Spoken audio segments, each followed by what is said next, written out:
Palestras da FEB. Muito boa tarde a todos. Sejam muito bem-vindos a essa casa mais uma vez, no domingo da tarde. O que nos traz aqui são razões diferentes, mas com certeza todos nós estamos buscando de alguma forma entender melhor as situações que nos acontecem, compreender melhor a nossa própria existência, a vida, buscar fazer com que a gente consiga, de alguma forma, ser mais feliz. Então, é nosso propósito hoje ajudar colaborando com isso. O estudo sequenciado do Evangelho segundo o Espiritismo nos remete ao capítulo 25, que tem como título Buscais e Achareis. E nós tivemos a incumbência de comentar hoje os itens 6, 7 e 8, mas eles se fazem antecedidos pelos itens 1 a 5, e nós percebemos que é necessário fazer uma referência a eles para a gente entender o que nos compete hoje. Porque a nossa função, falar do item 6 adiante, que tem como título Observai os pássaros do céu. E com certeza todos nós já lemos, né? Se não é no Evangelho segundo o Espiritismo, em outros textos nós lemos algo que faz referência e o que possivelmente nos levou a reflexionar. E nós temos sempre o propósito, né? Um compromisso que nós temos aqui nessa tarde do domingo, é fazer com que a inspiração maior, as vibrações do plano superior da vida nos facilite o entendimento disso. Porque nós temos as nossas existências milenares, tivemos as nossas vidas, e hoje aqui estamos, na doutrina espírita, procurando entender melhor aquilo que nos traz até aqui. E o Evangelho do Cristo é uma destas coisas. Se muitas vezes fizemos a compreensão de forma estudada, olhando a letra, hoje mais do que nunca faz necessário extrairmos o espírito dessa letra, termos um entendimento chamado pessoal, para que cada um de nós possa se beneficiar disso.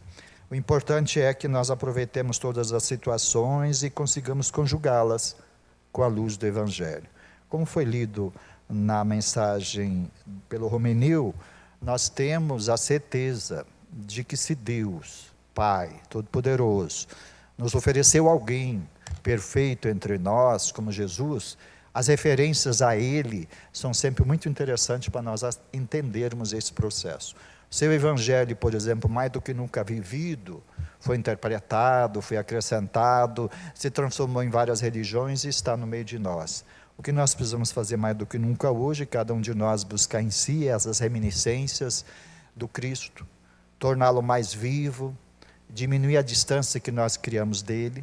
Para muitos de nós ele ainda está no crucifixo, para outros ele é uma página bela da história, mas nós precisamos de uma certa forma desfazer isso e conseguir trazê-lo para perto de nós, para fazer com que ele caminhe conosco e nós consigamos entender as situações que nos são comuns à vida. Então, Kardec, inteligentemente, ele fez o capítulo 25, onde ele colocou buscar e achareis. E diz aqui o seguinte: ajuda-te a ti mesmo que o céu te ajudará. Observai os passos do céu, não vos afadigueis pela posse do ouro. São esses os 3 subtítulos deste capítulo.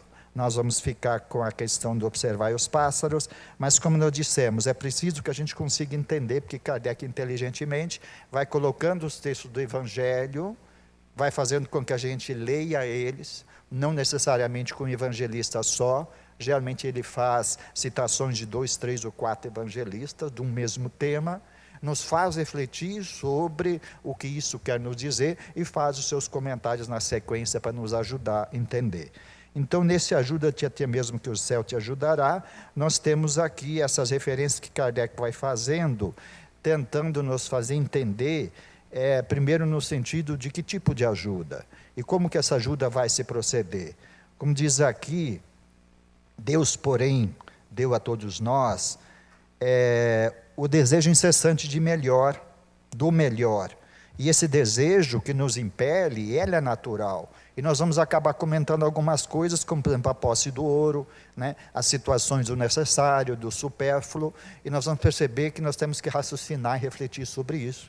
E vamos perceber que Deus nos oferece uma condição de inteligência, para buscarmos entender isso, e o melhor para cada um de nós. É preciso sim que a gente consiga compreender, como diz aqui, um pai, a julgar pelo que faz o pai terreno, Deus não seria injusto, nem pouco amoroso conosco. Então tudo que nos acontece de alguma forma tem um sentido, que precisamos buscar entender, e nós vamos conseguir compreender que esse teu Deus amoroso, Ele vai nos estar oferecendo sempre aquilo que nós precisamos, né, na medida do nosso merecimento. Muitas vezes não compreendemos aquilo que Ele nos oferece, é porque nos falta discernimento, nos falta capacidade de análise do todo, nos falta entendermos quem verdadeiramente somos nesse contexto, e aí nós temos dificuldades. E aí, mais do que nunca, nós conseguimos facilitar a compreensão disso, na medida que simplificarmos essas coisas e dentro dela nos inserirmos, como filhos desse Deus, como alguém criado para ser perfeito, e que não vai sair da escola da vida, vai ter tantas encarnações quanto for preciso, até que um dia ele esteja perfeito, até que um dia ele consiga brilhar a sua luz, e Deus obviamente possa se fazer junto aos demais, através de todos nós. Então nós vamos percebendo aqui, Kardec vai nos preparando o raciocínio para entender, observar os pássaros, com essas questões. Diz ele aqui o seguinte, que Deus nos impele às pesquisas para melhorar a nossa posição, e que obviamente nos leva às descobertas, às invenções, e ao aperfeiçoamento das nossas próprias existências. Então não é proibido nós mobilizarmos o que estiver ao alcance, aquilo que a nossa racionalidade puder compreender, no sentido de buscarmos o melhor para nós. Mas nós temos que ter capacidade de análise, vai saber se isso está na programação divina, se isso está de acordo com o Evangelho, e se isso está, né, no caminho do próprio Cristo. Diz aqui que o homem, pelas suas pesquisas, onde a inteligência lhe engrandece, e a moral se lhe depura. E nós percebemos nos dias atuais que os nossos avanços tecnológicos vão bem. Alguns deles até nós não temos um perfeito discernimento nem uso pela falta da questão moral. E nós sabemos que vivemos uma época ímpar para trabalharmos exatamente esse entendimento. As evoluções tecnológicas estão se fazendo, mas nós precisamos acompanhá-las com a nossa moralidade. E a julgar pelo que nós vemos no dia a dia, pela nossa sociedade, nós sabemos que nós temos dificuldades com isso. Às vezes de cunho íntimo, bem pessoal, onde eu tenho que decidir pelo certo e pelo errado, às vezes de forma mais escancarada nos aspectos sociais, mas nós somos convidados a fazer uma análise e reflexão disso, a fazer com que nós possamos nos posicionar e buscar a presença daquele que foi perfeito entre nós. Se ele se fez homem entre nós, se trabalhou lá seus 500, 600, 800, alguns dizem até 1000 anos, para poder adensar seu espírito e se fazer homem entre nós, para deixar de forma vivenciada, há uma razão para isso. Então, na simplificação da nossa compreensão, nós buscarmos os exemplos do Cristo, como também foi lido. As nossas palavras são sempre muito belas, mas são os nossos exemplos que arrastam as multidões. E nós vamos perceber que o Cristo fez muito bem isso. Em determinados momentos não falava, ao contrário, se recolhia e nos levava àquilo que a gente pode chamar de metáfora do deserto, para nós refletirmos, para nós pararmos por um instante e analisarmos o nosso próprio proceder, a nossa coerência com aquilo que nós sabemos certo, para poder reposicionar a nossa própria existência. Como diz aqui, em virtude do princípio, então, do buscar e achareis, que é, de uma certa forma, um determinismo do Pai, diz aqui Kardec, desse princípio que os espíritos não acorrem poupar ao homem o trabalho. Por quê? Porque, de alguma forma, nós temos que merecer aquilo que nós almejamos. Então, nós vamos perceber que a lei do trabalho, ela é muito interessante. Ela vai nos oferecendo a questão de nós conseguirmos aquilo que nós precisamos, vamos dizer assim, com merecimento. Antecedendo, então, no item 5, preparando ao 6, que é o nosso objeto da conversa de hoje, Kardec diz o seguinte, do ponto de vista moral, as palavras de Jesus significam, pedi a luz que vos clareie o caminho, e ela vos será dada. Pedi forças para resistirdes ao mal, e a tereis. Pedi assistência dos bons espíritos, e eles virão acompanhar-vos, e como anjo de Tobias vos guiarão. Pedi bons conselhos, e eles não vos serão recusados. Batei à nossa porta, e ela se vos abrirá. Mas pedi sinceramente, com fé, confiança e fervor. Apresentai-vos com humildade e não com arrogância, sem o que sereis abandonados às vossas próprias forças, e as quedas serão o castigo de vosso orgulho. Tal o sentido das palavras: buscai e achareis, batei e abrir-se-vos-á. Então, nesse item 1 a 5, Kardec vai nos preparando o raciocínio para nós conseguirmos entender o que essas expressões querem nos dizer. E aí nós vamos para o item 6, onde temos citações de Mateus, que fazem referência e abrem o nosso tópico de hoje, que tem como subtítulo: Observai os pássaros do céu. Diz aqui o texto de Mateus: não acumuleis tesouros na terra, onde a ferrugem e os vermes os comem, e onde os ladrões os desenterram e roubam. Acumulai tesouros no céu, onde nem a ferrugem nem os vermes os comem. Porquanto onde está o vosso tesouro, aí está também o vosso coração. Essa é uma parte do capítulo 6 de Mateus, que nos faz refletir sobre isso, refletir sobre aonde estão os nossos tesouros.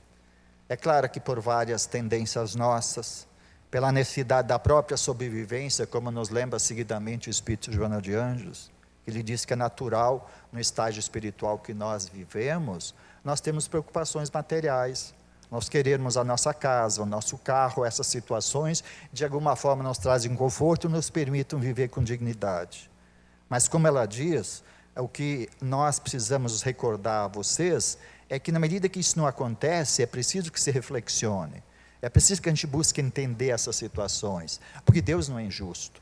Caso contrário, se nós não entendermos isso, nós vamos estar comungando com a ideia de injustiça divina. Então, ou Deus é justo e amoroso, ou então não cabe a mim me queixar das situações que me são alcançadas. E se nós vamos ver, muito além dos nossos olhos, das nossas percepções, o mundo que nos cerca é um mundo maior, um mundo de muitas situações e que nos convida às reflexões. Claro que os nossos sentidos limitados, obviamente, percebem uma parte disso só. Mas se nós mergulharmos no mundo interior, se nós perguntarmos aos nossos corações, muitas vezes nós vamos ter a resposta. E é claro que para poder viver o Evangelho, para entender o Cristo, a inteligência por si só não basta. Nós precisamos ter a força amorosa desta terra proveitosa, que é o nosso coração. Porque aí nós sabemos que temos as sementes da compreensão, da tolerância, do perdão, para no exercício disso, irmos nos habilitando a, de uma certa forma, procurar compreender essas situações, de forma consentida, de forma entendida, reflexionada, como diz Emmanuel, não simplesmente concordando, mas conseguindo analisar, conseguindo reflexionar e conseguindo agir para que as coisas caminhem no sentido certo. Então, aonde estará o nosso tesouro? Porque segundo Mateus, e Kardec vai comentar depois, onde está o vosso tesouro, aí também está o vosso coração. E nós começamos a entender Bezerra de Menezes, quando ele desenha um perfil, e coloca de um lado a materialidade e do outro lado a espiritualidade. E vai colocando uma linha, mostrando que na medida que cresce espiritualidade, precisa decrescer materialidade. Porque como ele fala, não há como concordar, não há como colocar esses dois aspectos numa só linha. É preciso que nós entendamos que, como Paulo já nos fazia referências lá para trás, para que o homem novo, espiritualizado, que somos agora chamados a mostrar, diante das situações que nós temos, dos desafios sociais que nós temos, do que foi lido aí, da violência, das situações difíceis, e que com certeza, de uma certa forma, vão recrudescer, para nos convidar ao exercício de quê? Da meditação interior, da reflexão, da observação, e de uma ação pacífica no sentido de afirmar as leis de Deus. Tem uma mensagem de 1950, de Emmanuel, que diz o seguinte: o único determinismo de Deus é o bem. Esse é o título da mensagem. E aí ele vai discorrendo, o resto é acréscimo de vocês. Então, quando nós conseguimos entender que não tem nada de errado, que as situações se fazem, se nós não a compreendamos, somos convidados a reflexionar, a buscar entendê-las, e como diz aí, pedir mesmo luz espiritual, compreensão, para que a gente consiga entender, nós vamos conseguindo aos poucos entender que nós temos uma programação divina. Muitos de nós, a grande maioria de nós, participamos dessa programação. É preciso que a gente consiga entender que nós somos espíritos de várias existências, que tem uma na atualidade e terão tantas outras pela frente, e que se algumas situações não se fazem agora, elas têm relação com as vidas passadas. E aí nós temos uma oportunidade bela no presente de nos entender um pouco melhor. Quantas vezes, como Paulo já falava lá para trás, eu tenho dificuldades para fazer aquilo que eu sei que tenho que fazer, e acabo fazendo com facilidade aquilo que eu sei que eu não devo fazer. Para entender isso, que era uma reflexão de Paulo, era um dilema de Paulo, antes dos 3 anos de deserto, nós vamos conseguir entender que nós também temos isso. Quantas vezes não pisamos na bola, quantas vezes não temos uma atitude impensada, e nós estamos vivendo um tempo interessante, onde os nossos eus do passado falam através do eu presente, para nós conseguirmos entender isso. Então, que isso sirva de, vamos dizer assim, de uma certa forma de motivação, para nós trabalharmos os impedimentos que Paulo sempre dizia que estão em nós, não estão na lei. A lei não obstaculiza, a lei permite que cada um de nós, dignamente trabalhando, ela tenha aquilo que necessita. Dessa forma, então, nós precisamos analisar onde está o nosso tesouro. Se nós já conseguimos lançar o nosso olhar para além, se nós já conseguimos perceber que somos irmãos em humanidade, independente do rótulo religioso, independente dos lemes da carne, independente das vinculações terrenas que se fazem, nós já estamos a caminho. Mas se nós ainda reclamamos, lamentamos, nos queixamos, como Chico dizia, nós andamos em círculo e estamos dificultando a caminhada de evolução nossa.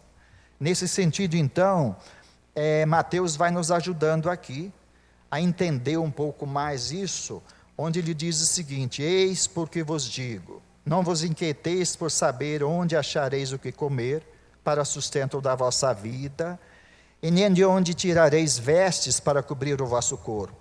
A vida não é mais do que o alimento, e o corpo mais do que as vestes? Inteligentemente, Mateus coloca uma interrogação. Volto a ler o que ele colocou. A vida não é mais do que o alimento, e o corpo mais do que as vestes? Então ele vai nos remetendo aqui, quem nós somos? Atualmente somos um corpo físico, nós encarnados aqui, na companhia de tantos que não tem mais o corpo físico, mas na verdade nós somos espíritos imortais, e como Cristo falou, naquela tarde, muito parecida com essa hora, quando os discípulos estavam, e de repente a multidão estava lá num disque, aquela situação toda, e o Cristo, para variar, recuou, para poder ter um olhar melhor, e aí, os discípulos estranhados, vieram perguntar: pô, Cristo, não fez parte desse conversê aí? Aí o Jesus falou assim: eu entendo da multidão, eu não entendo de vocês. Por quê? Se tudo que vocês estão vendo aí, eles não sabem que são imortais, mas vocês sabem que são imortais. E aí ele disse para os discípulos: o único problema que vocês têm é que vocês não estão raciocinando como seres imortais, como seres eternos. Porque se vocês conjugar isso na balança da eternidade, essas situações que vocês estão discutindo somem. Então, nos dias atuais, nós estamos sendo muito convidados, por N teorias e filosofias, a raciocinarmos sobre a nossa imortalidade, sobre a continuidade das vidas, das nossas existências. E nós vamos percebendo que é bastante difícil alguém ainda conseguir sustentar a ideia de que a vida se resume a essa existência momentânea aqui na Terra. Por tudo que nos acontece, por tudo que a nossa racionalidade permite entender, e que nós vamos ler um pouco mais do Evangelho, e vamos ver que o Cristo inteligentemente nos remetia sempre à vida futura, acabava amarrando uma série de raciocínios em relação à vida futura, para nos fazer raciocinar com a vida futura. Então é claro, se eu pensar de que a existência é única, que eu estou na Terra agora, as coisas começam a não se explicar. Mas se eu começar a pensar que eu já vivi outras existências, e vou ter outras tantas, até ter a minha luz, até conseguir ser parecido com Jesus, nós vamos conseguir perceber que as coisas fazem sentido, e talvez nós conseguimos entender que na verdade nós somos muito mais espírito do que corpo. Na verdade, quem governa o corpo é o espírito, e esse espírito, em relação com o plano de vida espiritual, imenso, com tantas forças, né, se fazendo, muitas vezes nos deixa atordoado. Bom que a gente reflita sobre isso, e aí, por exemplo, vem-nos à mente aquilo que a gente cansa de ler nos periódicozinhos. Nós não somos homens vivendo uma experiência espiritual. Nós somos espíritos vivendo uma pequena passagem terrena na forma da existência como estamos tendo agora. Então o Hélio que vos fala, já foi Maria ontem, foi João e por assim, e será outras tantas quanto for preciso, até que minha compreensão se apodere e eu consiga entender e consiga ser uma centelha divina como está programado. Como diz aqui, por que também vos inquietais pelo vestuário? Observai como crescem os lírios do campo, não trabalham e nem fiam. Entretanto, eu vos declaro, que nem Salomão em toda a sua glória jamais se vestiu como um deles. Ora, se Deus tem cuidado de vestir desta maneira a erva dos campos, que existe hoje e amanhã será lançada na fornalha, quanto maior cuidado não terá em vos vestir, ó homens de pouca fé. Então nós percebemos que nós precisamos fazer uma análise mais ampla, considerar, obviamente, que somos espíritos imortais, e como diz Emmanuel, observar muito, depois analisar as coisas observadas. Estou falando da nossa existência, da nossa família, do nosso trabalho, das nossas reações, da nossa espontaneidade, da nossa contrariedade, essas situações todas, e aí aos poucos eu vou percebendo, depois da observação, fazendo análise, eu faço a reflexão, eu trago isso para o universo inferior e interior, eu trago isso para dentro de mim e procuro de alguma forma desdobrar, entender isso, para que, como diz São Francisco de Assis, minhas mãos saibam o que fazer. Porque senão eu vou estar fazendo qualquer coisa, e muitas vezes vou ter a melhor das intenções, mas não vou estar fazendo a coisa certa. Lembro-me das expressões de São Francisco de Assis. Precisamos muito da sabedoria maior, e todos nós podemos buscá-la. Coração com exercício do bem. Voltando ao texto de São Francisco de Assis, precisamos da sabedoria divina, para que ela ilumine as nossas consciências, e faça o nosso raciocínio ser iluminado, consigamos discernir, e aí boas ideias, bons pensamentos vão se fazer. Aí ele para, coloca uma vírgula e diz assim, mas isso não basta, é preciso que esses bons pensamentos, boas ideias, sejam repassados ao coração, porque aí nesse lugar vocês têm a compreensão, o perdão, a humildade, a simplicidade, que como sentimentos que podem crescer, vos trarão o amor e vos ajudarão as mãos a se iluminar. Então nos tempos presentes de tanto conflito, de tanta ansiedade, de tanta necessidade, nós temos a beleza da doutrina espírita, que vai de uma certa forma levantando os véus dessas coisas que as religiões nos ocultaram. Muitos de nós, possivelmente, tivemos tido iniciação em várias religiões, mas depois nos esbarramos em dogmas, em mitos, em ritos, e complicamos um processo que a vivência do Cristo como homem aqui nos mostrou, dizendo que ele não precisava das coisas que nós precisamos. Mas estranhamente nós temos toda uma programação midiática, e mesmo em relação às marketing, nós somos torpedeados por informações tentando nos convencer que nós precisamos. Então nós precisamos refletir, porque senão se eu não tomar Coca-Cola eu não sou feliz. E nós temos situações sobre as quais nós temos que pensar, e sair do que Emmanuel chama de automatismo estranho, e com racionalidade e razoabilidade, procurar analisar estas coisas, quem eu sou, para onde eu vou, qual é o meu destino. Então diz aqui o seguinte, Kardec vai nos procurando entender esse texto de Mateus, onde ainda diz aqui, buscai, texto de Mateus, buscai primeiramente o reino de Deus e a sua justiça, que todas estas coisas vos serão dadas de acréscimo. Assim, pois, não vos ponhais inquietos pelo dia de amanhã, porquanto amanhã cuidará de si. E nós conseguimos entender, procurando extrair o espírito da letra. Se eu ficar muito preocupado com amanhã, eu desprezo o dia de hoje. E aí a ciência nos ajuda a entender os nossos pensamentos, que são energias que nos movem, que nos vinculam, que fazem estranhas vinculações que nós nem percebemos, que nós não prestamos muita atenção no nosso pensamento. Somos uma sociedade que descuida do seu pensamento, não conhece a qualidade do seu pensamento, e somos convidados à análise daquilo que a ciência mostra. E ao ela conseguir analisar os nossos pensamentos, ela mostra que 40% deles estão vinculados a um passado que eu não posso modificar. Chico já nos dizia isso naqueles encartezinhos. Passado passou, você não pode mudar, mas a partir de agora você pode construir um novo futuro. Então 40% de pensamentos voltados para o passado, estranhamente 30% voltados para o futuro.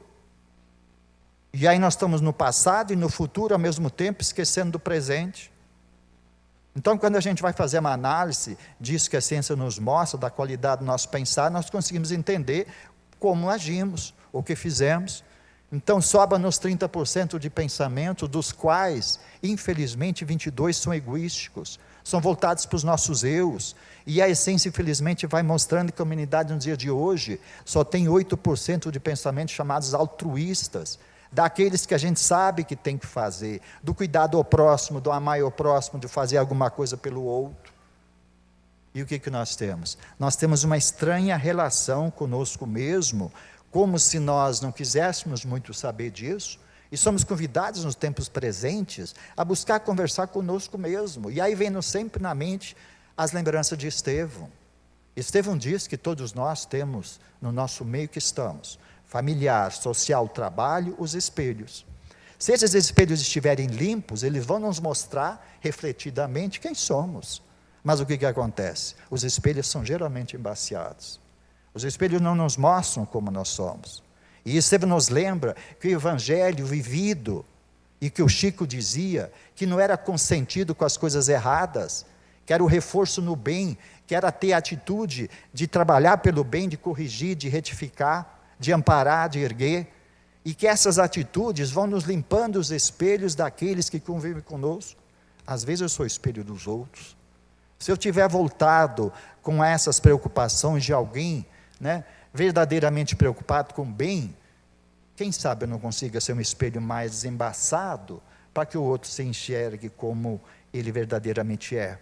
Então, nas nossas relações hoje, nós precisamos ter cuidado, nós somos convidados a fazer essa reflexão chamada interior, conversarmos conosco, nos conhecermos melhor, para poder corrigir aquilo que tiver errado, vincular a nossa existência à vida futura. Se o dia de hoje está difícil, mas amanhã será melhor, se eu conseguir passar pelo dia de hoje com proveito, porque senão não vai adiantar nada. Se eu pisar na bola hoje, vou ser convidado amanhã de novo a repetir a experiência do hoje. Então nós temos tantas situações que vão nos mostrando que se eu procurar dar conta do miudinho, como dizem os mineiros, do servicinho, se eu der conta dessas coisas pequenas, eu estou cumprindo com a programação divina. Porque aí nos vem à mente as lembranças da irmã veneranda do nosso lar. Abro aspas. As ordens imediatas de Deus para convosco são as situações que o dia vos apresenta. Fecha aspas. Se a veneranda, que trabalha no nosso lar há tanto tempo, que todos nós conhecemos pelo filme, pelo livro, etc. E se esse alguém chega e nos diz assim, que nós nos preocupemos com coisas complexas, porque as ordens imediatas de Deus para conosco são as situações que o dia nos apresenta. Então, quantas vezes nós passamos batido, nós somos desatentos, descuidados, e não aproveitamos essas situações que Emmanuel chama de servicinhos. Claro que nós sabemos que é louvável a preocupação com grandes feitos, mas geralmente nós não conseguimos realizá-los e acabamos não conseguindo fazer aquilo que intentamos. Mas quando nós ocupamos-nos das coisas pequenas, elas vão se tornando luz, e o dia que os nossos olhos carnais se fecharem nessa existência, essas coisinhas pequenas com a sua luz vão iluminar o nosso caminhar. Vão nos ajudar a nós nos encontrar em espírito, passar pela fase de transição, entrar no mundo espiritual, ter uma relação com esses servicinhos, pois é isso que os filmes mostram. Quantas pessoas não convivem conosco, que nós aparentemente nem percebemos, e que no entanto querem o nosso bem, que zelam por nós, que velam por nós, e daqui a pouco nós estamos em dificuldade no plano espiritual, lá estão eles, com a sua luz a nos ajudar. Então, que a gente consiga reflexionar, e Kardec vai nos procurando aqui ajudar, dizendo o seguinte: interpretados estas palavras, seriam a negação da providência de todo o trabalho, né? E conseguintemente do progresso. Com semelhante princípio, o homem limitar-se-ia a esperar passivamente. Suas forças físicas e intelectuais conservariam-se inativas. Se tal for a sua condição normal na terra, jamais houvera ele saído do estado primitivo, e dessa condição fizesse ele a sua lei para a atualidade, só lhe caberia viver sem fazer coisa alguma. Não pode ter sido este o pensamento de Jesus, pois estaria em contradição com o que ele disse de outras vezes, com as próprias leis da natureza. Deus criou o homem sem vestes e sem abrigo, mas deu-lhe inteligência para fabricá-los. Não se deve, portanto, analisar os textos evangélicos somente pelas letras. É preciso extrair o espírito da letra. É preciso contextualizar aquelas situações, e faz propaganda de um livro chamado Jesus de Nazaré, que está na biblioteca, né? E esse livro vai nos ajudando a mostrar que o Cristo, quando ele professava uma determinada coisa, quando ele falava, ele vinculava aquelas situações ao local geográfico onde estava. Se era de manhã, se era de tarde, se estava chovendo, estava fazendo sol. Então podemos conhecer um pouco mais. Esse livro, escrito pelo Kremer, é um relato dessa situação chamada contextualizada dos 3 anos de vida pública do Cristo, para nós conseguirmos perceber o quanto que nós às vezes não conseguimos compreender as palavras do Cristo. Não se deve, portanto, ver essas palavras mais do que uma poética alegoria da providência, que nunca deixa um abandono aos que nela confiam. Deus conhece as nossas necessidades, e a elas provê, como for necessário. O homem, porém, insaciável nos seus desejos, nem sempre sabe contentar-se com o que tem. O necessário não lhe basta, reclama o supérfluo. E aí somos convidados. Emmanuel tem várias lições, onde ele nos faz carinhosamente um convite para refletirmos sobre o que é necessário, o que é supérfluo. Confesso a vocês que nessa existência já mudou a listagem do que é necessário e supérfluo. Porque na medida que a gente vai evoluindo, vai analisando, a gente vai percebendo que tem uma série de coisas que hoje são necessárias para mim, mas amanhã elas passam a ser supérfluas. Então, como diz aqui, se de uma certa forma nós fizermos uma reflexão sobre aquilo que verdadeiramente é necessário para nós e aquilo que é supérfluo, nós vamos conseguir entender um pouco melhor o Cristo. Na sequência, Kardec diz o seguinte: a providência deixa então entregue a si mesmo e nos ajuda a fazer com que a gente consiga entender isso por intermédio da consciência que nos adverte. Ou seja, toda vez que nós tivermos dúvidas sobre algo, saber se está de acordo com a lei ou não, perguntamos à nossa consciência. A nossa consciência vai nos dar a resposta. Nesses casos, Deus faz sofrer os homens as consequências, a fim de que sirvam de lição para o futuro. Então está fazendo uma análise de observar os pássaros do céu, que não trabalham, mas comem. Deus provê o sustento, mas obviamente Deus não desce dos céus para fazer casinha para os passarinhos, não. O passarinho tem que mobilizar a condição que tem, fazer as suas edificações, e obviamente tem que sair em busca dos seus provimentos, daquilo que a terra provê, para que eles possam subsistir. E aí Kardec vai nos levando ao item 8, que é o último, porque nós comentamos o 6 ao 8, que diz o seguinte: a terra produzirá o suficiente para alimentar a todos os seus habitantes, vírgula, quando os homens souberem administrar, segundo as leis de justiça, de caridade, de amor ao próximo, os bens que ela dá. Quando a fraternidade reinar entre os povos, como entre as providências de entre as províncias de um mesmo império, o momentâneo supérfluo de um suprirá a momentânea insuficiência do outro, e cada um terá o necessário. O rico, então, considerar-se-á como um que possui grande quantidade de sementes. Se as espalhar, elas produzirão pelo centro para si e para os outros. Se, entretanto, comer sozinho as sementes, Se as desperdiçar e deixar se perca o excedente do que haja comido, nada produzirão, e ele terá delas nada tirará para com os outros. Se as amontoar no seu celeiro, os vermes as devorarão. Daí o haver dito Jesus, abre aspas, não acumuleis tesouros na terra, porque são perecíveis, acumulais do céu, onde são eternos. Em outros termos, Kardec nos ajuda a entender, não ligueis aos bens materiais mais importância do que aos espirituais, e sabeis sacrificar os primeiros aos segundos. Como palavras ditas, muito bonito. Mas na hora que for procurar, interiorizar, refletir sobre isso, assumir a consciência de que eu sei disso, porque como Paulo fala, ter ciência das coisas é fácil. A maioria de nós tem ciência dessas coisas. Tem ciência que é interessante dividir. Tem ciência que é interessante, como sementes, dividir que possuímos. Mas quando eu tenho a consciência disso, quando de uma certa forma eu me apodero disso como sendo uma lei, eu não poder me desvencilhar disso, eu começo a modificar. E nós começamos a perceber que talvez o Evangelho então seja ainda um belo texto, sejam histórias muito belas, de alguém que perfeito entre nós nos ensinou muitas coisas. Mas se nós resolvemos caminhar com o Cristo, nós vamos aprendendo o que é vida cristã. Vida cristã não é vida de facilidades, vida de abundância, vida de sossego, etc. Não, é vida de compromisso, de luta interior. E como diz o Paulo, na busca do combate interior, de vencermos em nós os impedimentos, egoísmo, vaidade, orgulho, e buscarmos fazer com que a gente consiga se exercitar como filhos de Deus. Então, como diz aqui, se nós formos considerar, e aí eu tenho preocupação com as coisas terrenas que eu tenho, porque eu sei que não é a justiça divina, é eu que vou me cobrar, com a consciência que eu tenho, o uso que eu tiver feito delas.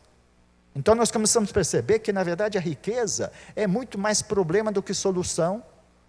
Agora na vida terrena pode ser tudo muito fácil, mas quando eu desencarnar, quantas contendas, quantas situações, quantas cobranças de consciência eu não vou ter contra o mau uso daquelas coisas que eu não fiz sementes.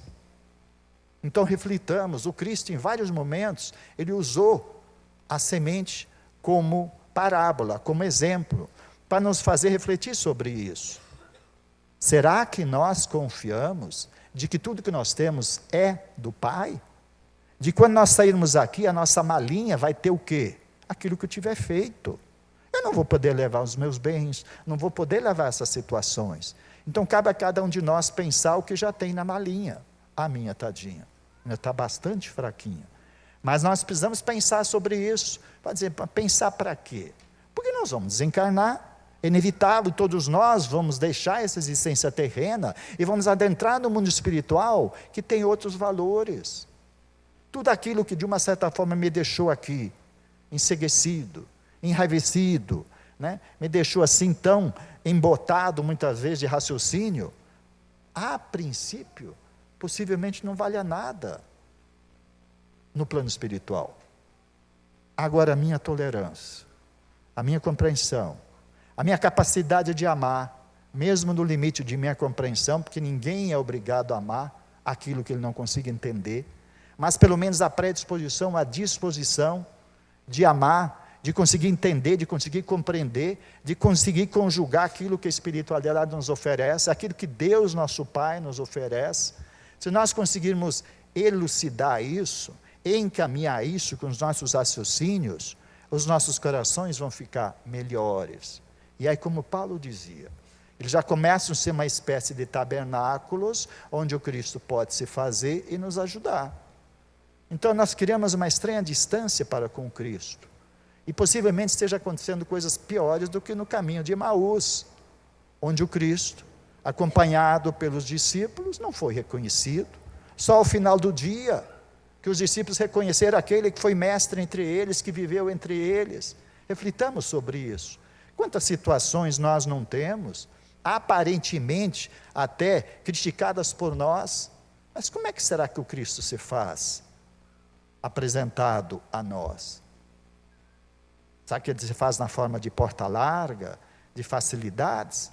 Se nós formos pensar, verdadeiramente todos nós cristãos, quando queremos caminhar com Cristo, Ele nos oferece sim oportunidades.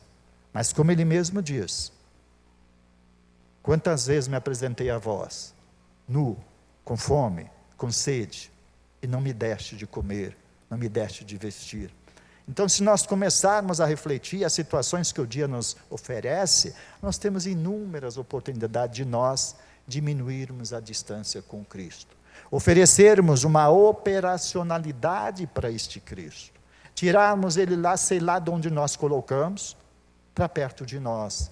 Mas nós não estamos habituados a isso. Primeiro, porque as religiões não nos ensinaram isso. Segundo, que a doutrina espírita é nova, ainda não conseguiu nos convencer disso. As nossas existências dentro da doutrina espírita são pequenas. É a primeira, possivelmente a maioria de nós. Mas nós não conseguimos compreender que o Cristo vai nos oferecer as condições para caminharmos com Ele, a cada instante, a todo dia, mas nós ainda temos uma estranha sensação que não é assim. Então, como Paulo já dizia na época, é mais fácil chorar com os que choram do que sorrir com os que sorriam. E as nossas mídias, a questão social nos mostra isso. Você fala de uma dificuldade, de um dilema, de uma situação, de um problema, de um crime, etc. Logo nós temos a atenção voltada para isso. Agora você fala de uma atitude de bem, você desmancha a rodinha. Aparentemente nós ainda não temos consciência que somos fagulhas, centelha de Deus nosso Pai, que nos coloca como condição de ser exercício desse bem e podermos então fazer, como diz aqui Kardec encerrando, a caridade e a fraternidade não se decretam em leis. Nós precisamos aprender isso. E temos as religiões passadas que nos falaram muito de fraternidade, que é aqueles sentimentos que se aproximam de nós, que toma nós, quando a situação caótica, a crise se faz. Mas caridade é mais do que isso. Caridade é nós nos colocarmos em ação, diante das situações do dia a dia, com aquilo que formos capazes de compreender, como amor em ação. Então a caridade é diferente de fraternidade. Nós somos um povo fraterno, mas às vezes nem sempre caridosos. Que como o Romenino mesmo falou, precisamos cuidar mais de nós do que dos outros. E não é caridade falar os outros, observar os outros, etc. Precisamos voltar esses olhos para nós mesmos. E aí ao longo das religiões elas nos conseguiram entender, ensinar a fraternidade. Agora, a caridade é mais do que isso. Caridade é colocar em ação tudo aquilo que eu tenho de amoroso, de bom, e aí eu só vou me conhecer se eu for fazer isso, se eu for sair de mim, porque ninguém pode fazer isso por mim, a não ser eu. Eu preciso vencer o meu próprio eu preciso, como Paulo já falava, descruzar os meus braços, me colocar em ação para construir o que ele chamava de fé operante. E isso nós precisamos nos dias atuais. Nós precisamos sair estranhamente dos nossos eus acrisolados, fechados, de indivíduos egoísticos, às vezes com vaidade, às vezes com orgulho, e descobrirmos que somos filhos de Deus. E aí pode dizer assim, mas eu não consigo, o cara pode conseguir, e aí não lembremos de Emmanuel. As nossas diferenças, se nós compararmos com Cristo, elas somem. Não existe diferença, todos nós podemos fazer.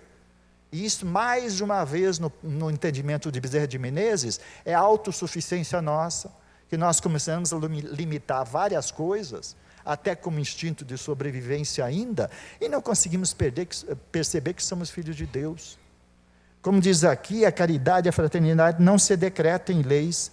Se uma e outra não estiverem no coração, o egoísmo, aí sempre imperará. Cabe ao Espiritismo fazê-las penetrar nele. Por causa disso que o Espiritismo traz a máxima, que as outras religiões trouxeram na forma de fora da igreja não há salvação. O Espiritismo vem nos dizer, interpretar e conseguir compreender fora da caridade não há salvação. Então que a gente consiga refletir sobre isso, sobre as belas oportunidades que nós temos nos tempos atuais, de fazer um novo entendimento, não desprezando as nossas experiências. Tudo é válido, tudo nos serve de base para eu fazer o quê? Para fazer uma análise e corrigir o que estiver errado. Mas como diz o Chico, que eu use o Evangelho, de uma certa forma, para não consentir com o erro, que eu use o Evangelho para me esclarecer, para me reparar, para me corrigir, e aí eu vou estar caminhando com Cristo. E aí de repente eu vou estar sentindo uma coisa gostosa, calorosa, que nós não estamos habituados a sentir, porque nós ainda temos ranços religiosos em nós, como se nós precisássemos do altar, nós precisássemos da reunião, do rito, do mito, sei lá o que, da idolatria, para estar com Jesus. E na verdade nós não precisamos disso, porque Ele nos chama de irmãos, e mais do que isso, Ele nos chama de amigos. Então, entender do Cristo, que na Santa Ceia, quando Judas se aproxima, Cristo olha nos olhos dele e diz assim: aqui vens, meu amigo. Se ele chama Judas, que sabia o que ia fazer, de amigo, que dirá de nós? Então nós temos certeza, como diz Paulo, se Deus é por vós, quem será contra vós? Se nós somos criados pelo bem, para o bem, por que temer? Então nós começamos a perceber que nós temos situações inúmeras, que apequenam os nossos erros, que acrisolam. Ainda interessantemente, como Paulo já falava naquela época, e se aplica nos dias de hoje, nós já temos inteligência suficiente para produzir uma desculpa, que usamos como subterfúgio, muitas vezes para não fazer aquilo que nós sabemos que precisamos fazer. Paulo, nas suas reflexões, ele conseguia e falava com os seus, escrevia nas epístolas. Precisamos ter cuidado com aquela salvação que nós esperamos. Nós precisamos alcançar a salvação. Nós precisamos descobrir que a palavra esperança não é do verbo esperar, que a palavra esperança, tanto usada por Paulo na forma de fé, esperança e caridade, que era o tripé de sustento dele, como espírito iluminado, a palavra esperança vem do verbo esperançar, que é lançar-se para fazer algo, para sair daquela situação. E quando nós começamos a fazer isso, nós começamos a perceber que fé, esperança e caridade faz sentido. Então que a gente consiga pensar sobre isso, que a gente consegue, como diz no linguajar popular, conversar com os nossos botões, colocar a cabeça no travesseiro, reflexionar e, com a luz que o Evangelho nos oferece, conseguir cuidar dos nossos pensamentos, das nossas palavras e dos nossos atos. E na verdade nós vamos perceber que talvez não precisamos de tudo aquilo que entendemos que precisamos. Eu vou começar a descobrir que eu não preciso de tanta coisa para ser feliz, e é o que todo mundo quer, que nós reflitamos sobre isso, como irmãos em Cristo, conseguimos fazer com que Ele seja ouvido por nós, que os nossos telefones, nossos ouvidos não sejam um telefone ocupado, que a gente consiga perceber, e esse é o desejo de todos nós. Então que a gente consiga refletir sobre isso, na certeza de que Deus não desampara ninguém, e que o Cristo está aí, vivo, esperando que nós nos façamos para caminhar com Ele. Que o seu amor e que a sua paz permaneçam com vós. Esta é uma realização da Federação Espírita Brasileira.